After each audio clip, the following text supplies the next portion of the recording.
Dear passenger ശ്രദ്ധിക്കുക. PSC special general knowledge എന്ന് പറയുന്ന ഒരു പ്രസിദ്ധീകരണം നിങ്ങളെ പരിചയപ്പെടുത്തുകയാണ്.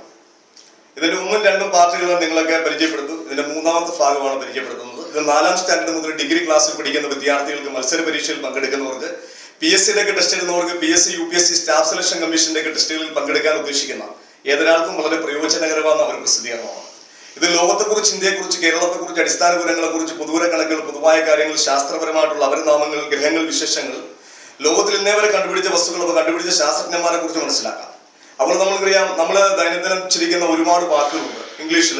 നമ്മൾ സാധാരണയായിട്ട് ഉപയോഗിക്കുന്ന ടീച്ചർ, അതുപോലെ police, BA, BCom, LLB, FRCS, INRI, YMCA, YWCA, STD, ISD, CBA, CLE, DH, TV, VCR, VCB, ഇങ്ങനെയുള്ള ഒരുപാട് വാക്കുകൾ. അതിന്റെയൊക്കെ ഫുൾ ഫോം എന്താണ് നമ്മൾ പല ആൾക്കാരും ചോദിച്ചാൽ, ടീച്ചർ എന്ന് പറഞ്ഞാൽ എന്താണ്, അതിന്റെ ഫുൾ ഫോം നമ്മളൊക്കെ ദൈനംദിനം ഉച്ചരിക്കത്തില്ലേ? ആനയ്ക്ക് എന്താണ് ഇംഗ്ലീഷിൽ പറയുന്നത്?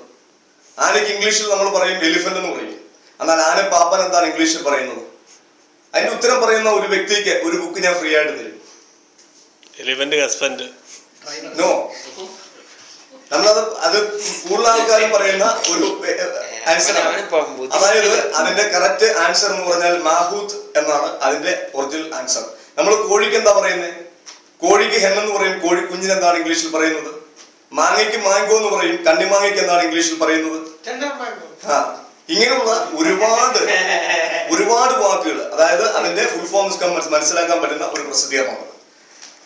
40ൽ പരം വരുന്ന വിമാനങ്ങൾ, 20ൽ പരം വരുന്ന കപ്പലുകൾ, 10,000ൽ പരം വരുന്ന യാത്രക്കാർ, കാണാതായ അല്ലെങ്കിൽ അപ്രതീക്ഷിതമായി പോയ ബർമുഡ ത്രികോണ രഹസ്യങ്ങളുടെ അഗാധതകളെ കുറിച്ച് മാറാം. നിറം മാറുന്ന കുന്നുണ്ടോ? ആ കുന്നിന്റെ പ്രത്യേകത എന്താണ്? മരണ താഴ്വര എന്താണ്? ആന്റിബയോട്ടിക് എന്നാൽ എന്താണ്? ഇങ്ങനെയുള്ള നിരവധി കാര്യങ്ങൾ.